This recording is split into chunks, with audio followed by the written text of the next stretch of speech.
Hola, hola, buenos días, buenas tardes, buenas noches. ¿Cómo anda mi comunidad de geopolítica con mates? Bien, bueno, seguimos con nuestro breve curso respecto de el conflicto suscitado entre Rusia y Ucrania. ¿Sí? Básicamente, en la clase anterior hemos hecho referencia a dos sucesos. ¿Sí? Por un lado, hemos hablado respecto de aquella crisis institucional, política y social, bien conocida como crisis del Maidán, ¿sí? Crisis que se generó y se provocó en la sociedad ucraniana, ¿sí? De manera que derivó, ¿sí?, en una dimisión por parte, en primer momento, del primer ministro de Ucrania, y luego derivó en la renuncia y huida del presidente del momento, ¿sí?, Víctor Yanukovych. Esto ocurrió desde febrero, ¿sí? Perdón, ocurrió desde noviembre del 2013 y duró hasta febrero del 2014 aproximadamente, ¿sí?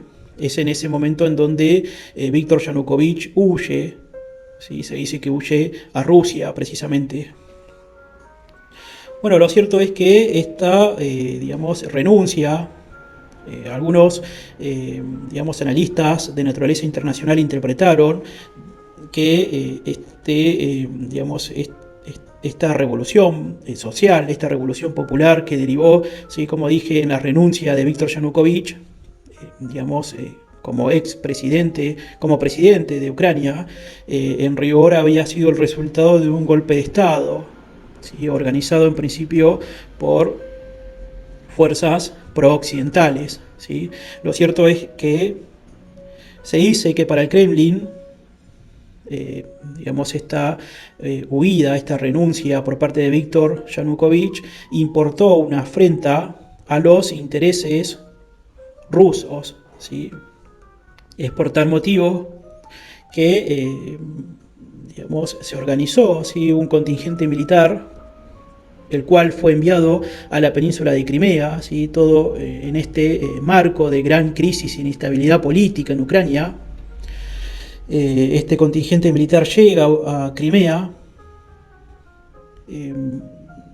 interviene, ocupa los principales centros institucionales de la península, ¿sí?, incluso de la ciudad de Sebastopol.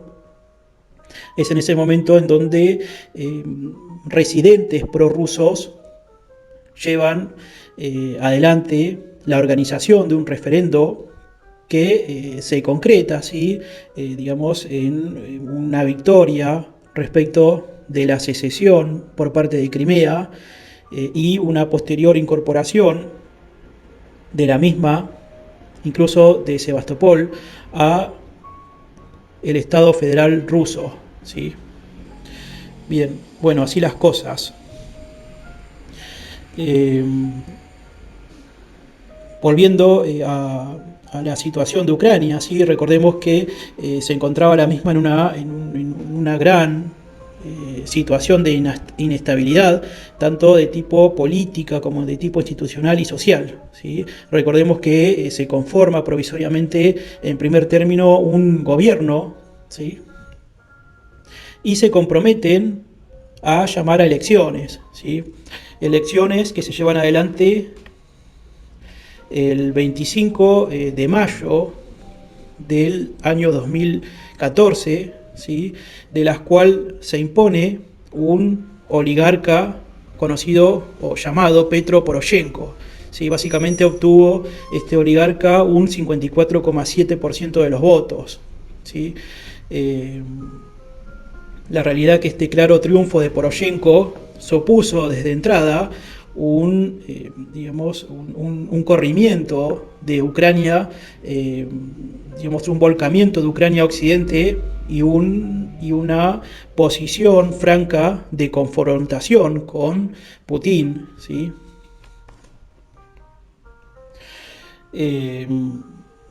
Igualmente vale aclarar, ¿sí?, que el día 17,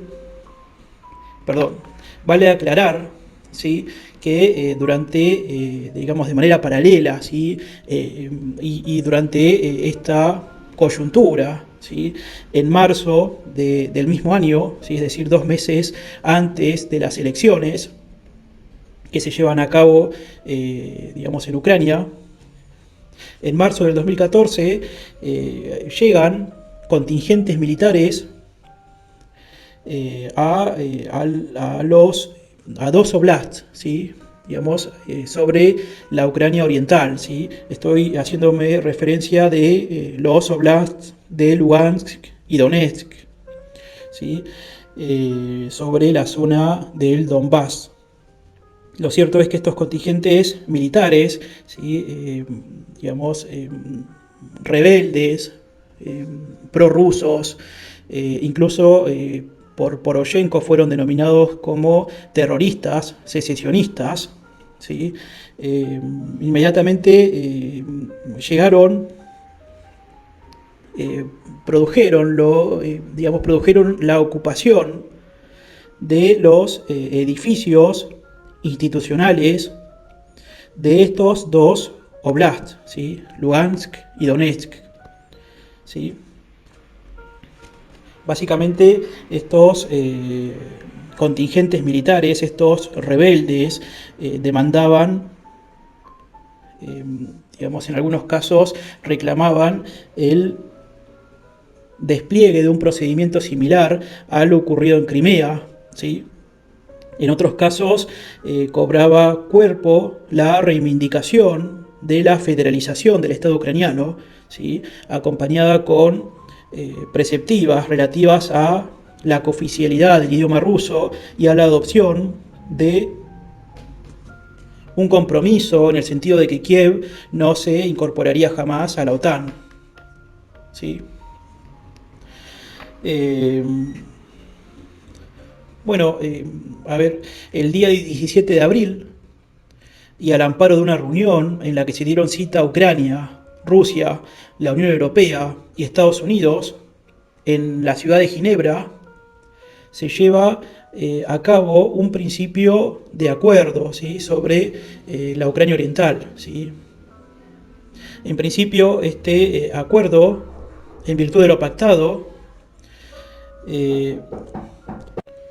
básicamente las partes se comprometen, por un lado, digamos, a entregar las armas y abandonar los edificios ocupados, ¿sí? En el buen entendimiento de que sus integrantes luego se beneficiarían de una amnistía general. Por el otro lado, las autoridades ucranianas se comprometieron a asumir una reforma de la Constitución que apuntase a una relativa federalización del país, ¿sí? De manera que las regiones con activa presencia rusa pasasen a disfrutar de algún tipo de derechos de autogobierno, ¿sí? Bueno, al respecto debo remarcar básicamente dos cosas, ¿sí? En primer término, digamos, no estaba, nunca estuvo claro si digamos, estos rebeldes, estas milicias prorrusas, digamos, se iban, ¿sí? Se iban a retirar del lugar, si acaso Rusia poseía la voluntad suficiente como para imponer este tipo de acuerdos, por un lado. Y en segundo término, vale recordar que las autoridades que se comprometieron a reformar la Constitución constituían un poder provisional, ¿sí? Recordemos que Yanukovych había digamos, había renunciado y había huido, ¿no? En aquella coyuntura, digamos, y quienes llevan adelante este acuerdo básicamente constituían un gobierno provisional de dudosa legitimidad y que se mostraba en principio impotente para lograr una eventual reforma constitucional, ¿sí? Bueno, sea como fueren las cosas y más allá de lo predicho, en mayo del 2014, y pese a una tibia oposición oficial rusa en aquellos oblasts anteriormente, digamos, intervenidos, ocupados, ¿sí? Se organizaron sendos referendos, ¿sí? Básicamente se propuso la secesión, ¿sí? De estos oblasts de Ucrania respecto, digamos, de Ucrania. Lo cierto es que en Lugansk se impuso el 96% de los votos en favor de la secesión, y en Donetsk se impuso el 89% de los votos a favor de la secesión, ¿sí? De resultas que los dos oblasts en cuestión se autoconfiguraron consecuentemente y a partir de ese momento como repúblicas populares, ¿sí? República Popular de Lugansk y República Popular de Donetsk, respectivamente, ¿sí? Bueno, paralelamente, el 25 de mayo se llevaron adelante las elecciones presidenciales en Ucrania, ¿sí? En ellas se impuso Petro Poroshenko, quien obtuvo un 54,7% de los votos, ¿sí? Petro Poroshenko era un oligarca, si no me equivoco, era un oligarca, un empresario enriquecido, ¿sí? De la venta de chocolates, ¿sí? Bueno, básicamente este triunfo supuso desde el comienzo un volcamiento por parte de Ucrania a Occidente y una franca posición de confrontación con Rusia, ¿sí? Franca confrontación con Rusia, ya que se entendía, ¿sí?, que aquellos contingentes militares que habían llevado adelante, digamos, estos sendos referendos e incluso la secesión de Ucrania de estas dos repúblicas que se autodenominaron luego repúblicas populares de Lugansk y Donetsk, eran dirigidas, ¿sí?, eran fomentadas, promovidas por el gobierno ruso. Sea como sea, la realidad es que tras un corto periodo de paz, digamos, que pareció devenir por parte de aquel acuerdo denominado de Ginebra, se abrió luego un camino de guerra que realmente se ha prolongado hasta el presente. Asimismo, vale remarcar que en la sociedad ucraniana se produjo, digamos, desde este año, ¿sí?, desde el 2014 en adelante, un asentamiento del nacionalismo ucraniano, con rasgos decididamente antirrusos. Digamos que pueden advertirse con mucha claridad, ¿sí?, el surgimiento de esta grieta, ¿sí?, entre el pueblo ucraniano y el pueblo pro-ruso, ¿sí?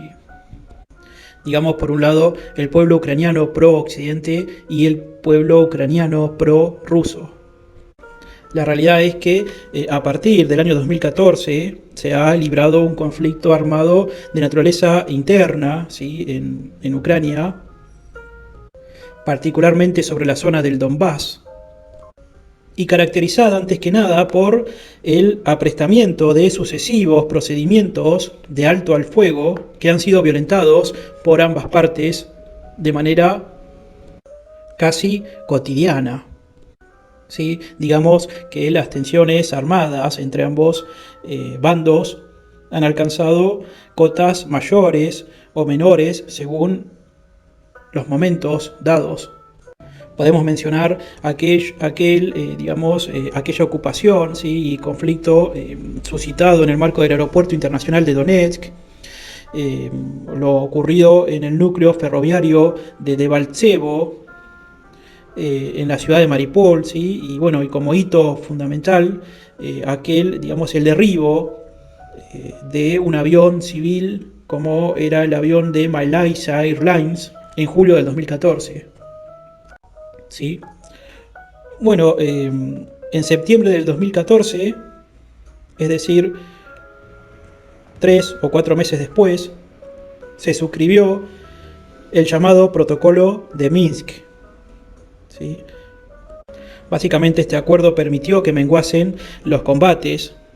La realidad es que tras la reanudación de los combates se condujo a la negociación de un nuevo acuerdo conocido como Minsk II y ultimado en febrero del 2015. Bueno, básicamente estos acuerdos, ¿sí?, propusieron un alto al fuego, la retirada de todas las armas pesadas, la liberación de prisioneros y el compromiso de llevar adelante reformas constitucionales en Ucrania. Sea como fuere, nada de esto ha ocurrido, ¿sí? Se estima que hasta febrero del año 2022, ¿sí?, se calculan, digamos, una muerte de aproximadamente 15.000 personas, ¿sí?, cerca de 1 millón de refugiados y 760.000 desplazados a otros países desde el inicio de la crisis en 2014. ¿Sí?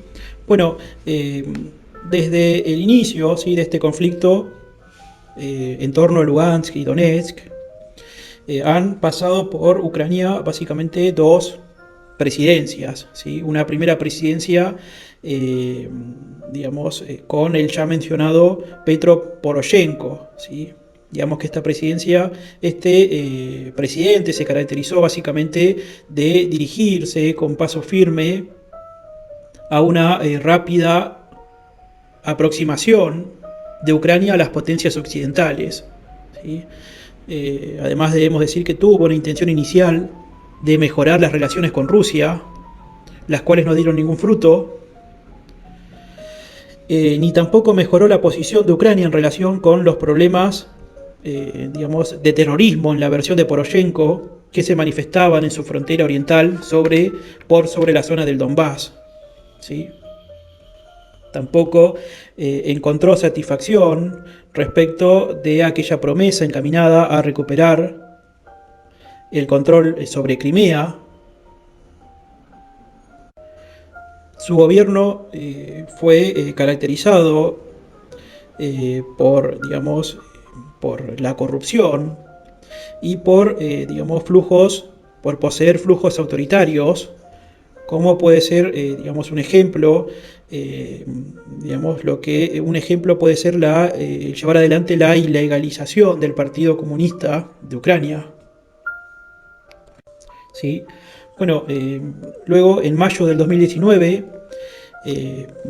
tocó a su fin la presidencia de Poroshenko y pasó a encabezar el país Volodymyr Zelensky, ¿sí?, quien ganó las elecciones correspondientes celebradas el mes anterior con un porcentaje apabullante de cerca del 73% de los votos.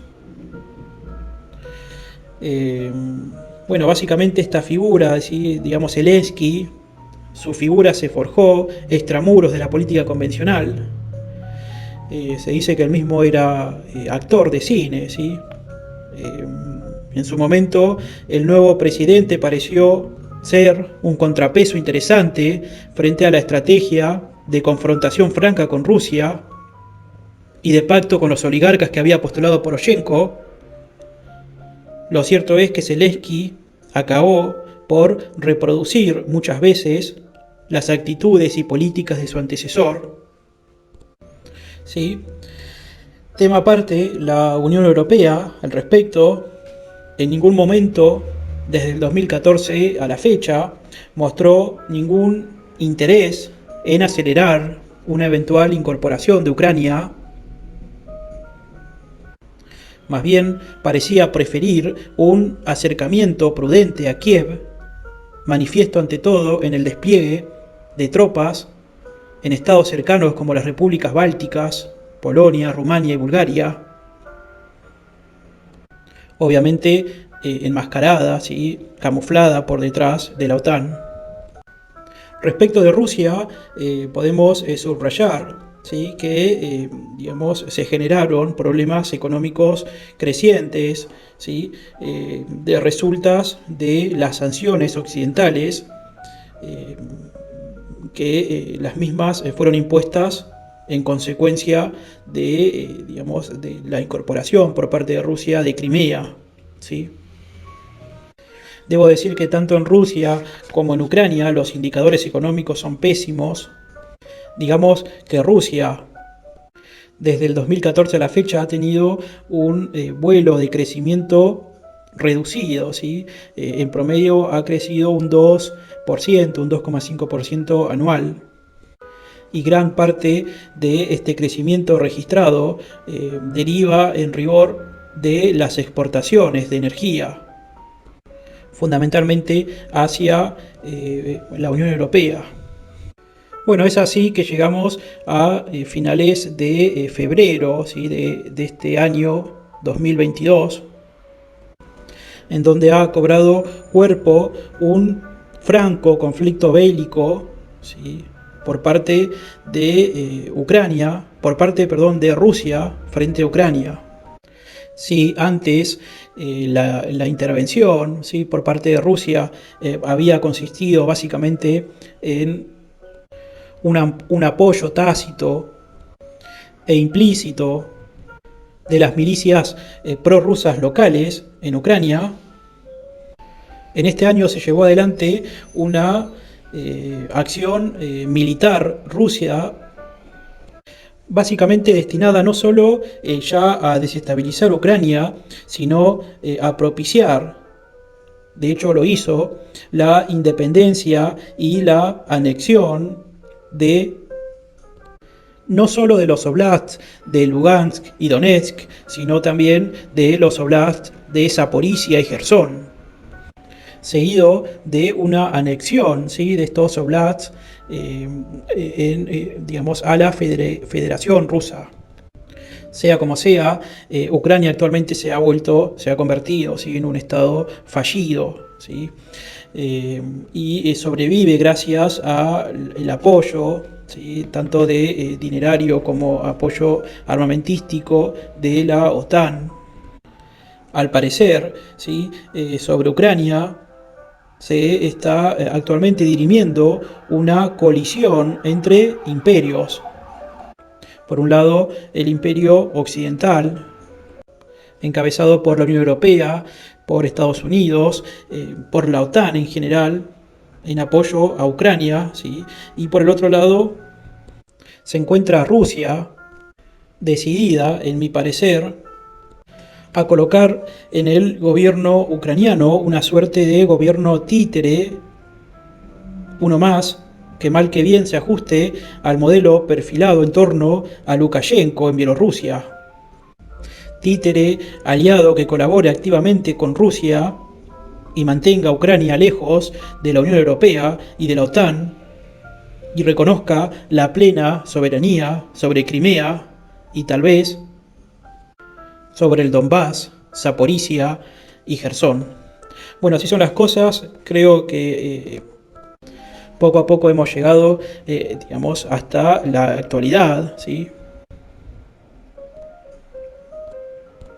Seguramente próximamente me decida en subir un video destinado a compartir una reactualización de los datos, de los hechos, de los acontecimientos ocurridos en el seno de este conflicto que ya es de naturaleza internacional. Bueno, espero que les haya gustado. Si fue así, te pido que dejes tu comentario, pongas like, compartas, y bueno, será hasta la próxima, ¿sí? Bueno, saludos.